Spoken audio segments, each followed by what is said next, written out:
Wait for the beep. Oh no, oh God, why? Ready?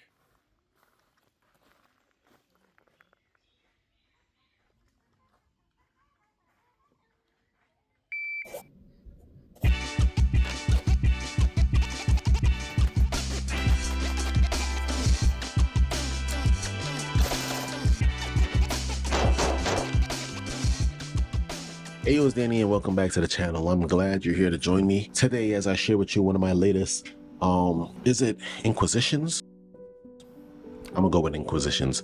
My latest Inquisition, the Hellcat Pro. Now, off the rip, if you just want to find out if this is a good firearm, I will definitely state all clear. But I know for a lot of you folks, you love to see when people clear weapons on the internet because safety first, and I agree with that 1%. 1%. Weapons are clear, we're good to go. All right, now the question that a lot of you are asking, what this video is about, the Hellcat Pro, is it a good buy? Yes and no, but let me explain. Let me start with one thing. I always said this, and I'll say it to this day.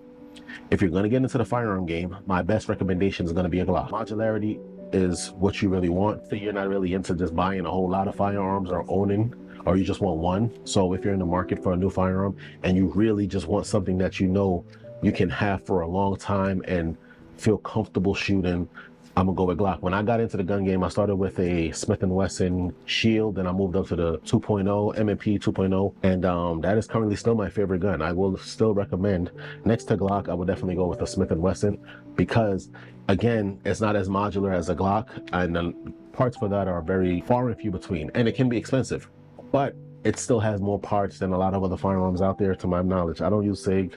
Do I have a SIG? I don't think so. I don't know. Do I have FN? I have FN. I have a couple of firearms, but I mostly stick to my carry guns, being a Glock, a Smith & Wesson, and that's really it. I do throw in other random firearms, none that I can think of, but these are two of my primary carries, whether that be, you know, Shield, 43, or something like that. If it's compact, it's going to either be Glock or Smith & Wesson. If it's a full size, it's going to be Glock or Smith & Wesson. That's just a little formality that I want to get out the way. But if you are in the game and you already got something that you know is reliable, that's where the Hellcat Pro comes in. If you're in the game and you just want to get something to your collection that you want to carry sometimes, the Hellcat Pro is the one you want. The Hellcat Pro is going to fit a lot of niches. You get that feel of a subcompact, but you get the grip of a, all right. In fact, it has one of the best grips that I've ever had. And I have pretty, like, my hand size is a large, extra large. I'm somewhere in between. Using the Hellcat Pro is very comfortable. The firearm is snappy like a subcompact, but the grip is amazing, just like a full size, actually. I would compare it to that of a Glock 17 or, you know, a regular Smith & Wesson full size. You get more purchase on the grip and ability to shoot better if you work on your grip. You don't really feel like you need to change much. They got a real deep beaver tail, and unlike the Glock where you have to kind of add accessories if you so please do, like they do include like little spacers or whatever you want to call them, so that you can put on straps, back straps, so you can put there if you need more purchase. I didn't have that issue with the Hellcat Pro. With the Hellcat Pro, I'm able to get a decent purchase. You know, like I said, we're putting a decent purchase on the firearm with a lot of skin. We got a lot of skin right here where I'm now able to basically have a good purchase and not worry about my hand getting bit by the slide. So, you know, I just want you to keep that in mind, that that is what you're working with when you get, they do have the Hellcat Pro comp, I think that's what they call it, but it has a compensate on the front. They move the front iron sight back a little bit and then they put a compensate on the front. Pretty good looking firearm. You know, I just don't need I don't see the point in it really. It's a EDC, and you know, you want to keep your EDC very simple and reliable. And when you start getting too many moving parts, you start having to think about, like, you know, malfunctions. Like I said, you get a nice purchase on the pistol. All right, nice size finger well, I would call that. Good length, nice and narrow. It comes with a gimping on the front and back. I don't know if they call this gimping, but that's what I'm going to call it. Gimping. Trijicon sight in the, not Trijicon, Trinium dot in the front, and then that U thing in the back. Hello, right here, and the U thing in the back right here, so you can, like, you know, line your sights up, and it's co-witness. Now, again, like I said, I wouldn't recommend this as a primary firearm. I don't really have too many Springfield Armories, but I will say this: if you're gonna get a firearm, you know, when I bought this one, it was on sale, and it came with like a red dot. It came with 3 extra magazines. That's a buy, and a travel bag, or whatever you want to call it, a range bag. So it comes with all of that. there's plenty of people that's online gonna show you like an unboxing of the range day situation.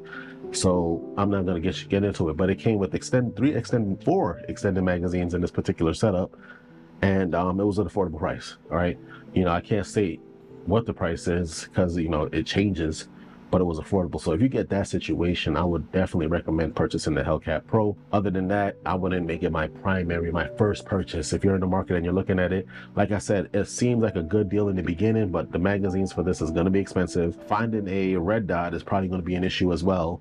They're out there, but you're going to spend more money. And then ultimately, that's really what's going to start eating at your pockets. When you start talking about things like barrels, chances are not a lot of manufacturers are going to make a whole bunch for this firearm, particularly because of the fact that it's a niche. It's not a popular firearm, not as popular as a Glock or a Smith & Wesson. So you got to always keep that in mind. So nothing that I want to talk about with this other than the specs, because it's a gun. The takedown is also relatively easy once you figure it out. It's still weird, but you're not gonna just, with a Glock, it looks what you should do, bring this part down or whatever, and you're good to go. Here it's a little bit complicated. It has like a reverse thing going for it where you gotta pull this part up. I mean, it comes off easy, but once you know, it's a lot easier. But if you don't know, it's way more complicated than it needs to be. That's one of the things that I would definitely change about it. Let me make that look more organized for you guys. Next thing I want to talk about is just accessories altogether. Something like the Glock and the Smith & Wesson as far as a compact firearm. And I was against compact firearms initially when I first got into guns. And then as time progressed, I started to feel more comfortable carrying a compact. I got a Glock 45, I believe, and I enjoyed it quite well. And I realized that grip, that purchase means so much to me. So with that being said, Glock isn't as friendly to the hands, if you can't see that, compared to something like the this Hellcat Pro. I got more little space, I guess, in my pinky, and I feel like I get a real tight grip on this. And even if I was to compare the two side to side with my finger being at the bottom of the trigger, you can see that there's a lot more space, in my opinion, for your pinky. But you could definitely tell that it looks more like my Smith & Wesson, what's the subcompact? Shield. Like 2.0. But what I want to share with you specifically why I don't really want to recommend it is because if you're gonna get into the firearms and you must have one firearm as an EDC, I'll go with Glock and I'll go with a Streamlight TLR-1. This isn't a sponsorship. They have nothing to do with this. I paid my money for this whole situation. This is cheaper, all right? This is cheaper. This is overall like a good deal, and there's a lot of accessories for the firearm that you can find on sale or surplus. This light is a very common light. A lot of holsters come with this light, and you're more likely to get one of these lights. And even if you got the clone to this one, if you were to get the clone to this particular firearm, it will still hit the same spec as this, and you'll have the luxury of making people feel like you have a Streamlight, an official Streamlight, okay? Easier to clean. If you get the real lights, it is easier to clean, because what you're gonna notice when you start shooting, you're gonna get a lot of sud on the front of this, and you can basically put a copper wire to this and remove all of that dirt and you'll be good to go.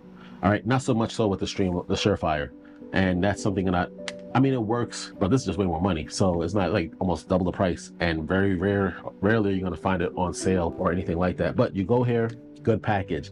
This light could fit on most firearms as well. If you get a Streamlight, you could put this Streamlight on this and any gun really that has the Picatinny. Now, and I'll show you. You could take this. One of my favorite carries when I do have this is to carry it with the Streamlight. Okay, that's the look. It looks kind of weird, but I do like it. So good look to me, and still functionable. You could take this same light and put it on a Smith & Wesson as well. So here's a problem now. If you have a Surefire, or if you're a Surefire fanatic, that will not fit on this. And this is a small gun. If you, like I said, a lot of subcompacts, you can't even carry a light on it. But if you're trying to put this, it ain't happening. You see, that's just not a thing. It will not fit no matter how hard you try. The Surefire can go on your Glock or your Smith & Wesson fine. But like I said, if you're not into that and you spent a lot of money and you end up getting a Hellcat Pro, it ain't gonna work. Okay, so waste of time, waste of money, in my opinion. So what you want to do is go with a Glock, like I said, or and a Streamlight, and then you want to have more modularity so that you can exchange different things as time progresses. As your collection grow, you have one tool for most of your firearms. Not all, but most of your firearms, especially when it comes to EDC and you need a light. You know, you just want to be able to carry something that's going to be modular. As like I said, it's all about modularity, and I would hope that's the same thing with you. Overall, it's a good shooter. I like it. A little snappy. A lot of people say it, the weight, it's very light compared to a Glock, which the heaviest firearm in this whole spread is going to be the Smith & Wesson. Definitely a heavier weapon. Again, modularity, not so much with this. A lot of things are hard to come by. All right, again, but we're here to talk about the Hellcat Pro. Overall, it's a good buy. If you're in the market looking for it, again, I wouldn't really recommend this as your first firearm. But if you have other firearms and you want to change up something light, but that full purchase that you like on a Glock 17 or something like that, I'll go with the Hellcat Pro. Modularity, I can't get enough of that. That's something that this lacks, but it's a good looking firearm and it's very accurate. You know, I was very surprised on how well it shoot. And because of the lightweight, but the purchase that you have on the firearm, you're able to really like get a good grip, you know? Look at that, you get a good grip. It's a little flimsy though, but you can get a good grip on this. And then when you're shooting down range, it's like, you know, you're holding on to this. It ain't going nowhere. The texturing on the pistol is perfect, and they got it right here for your hand, here for your thumb, then they got it right here for your rest of your finger. A lot of texturing, real well, nice presentation, beautiful firearm by the way too. That's why I say, again, something that I would, if you have a collection and you're starting to, you know, venture out, buy other firearms, this is something that you want to take. I would definitely add this to the collection. I was not even looking for a firearm when I bought this one, but I got it and it works and it shoots well, and I will be carrying it with my, you know, Surefire holsters at least. And I'll show you a video with that as well.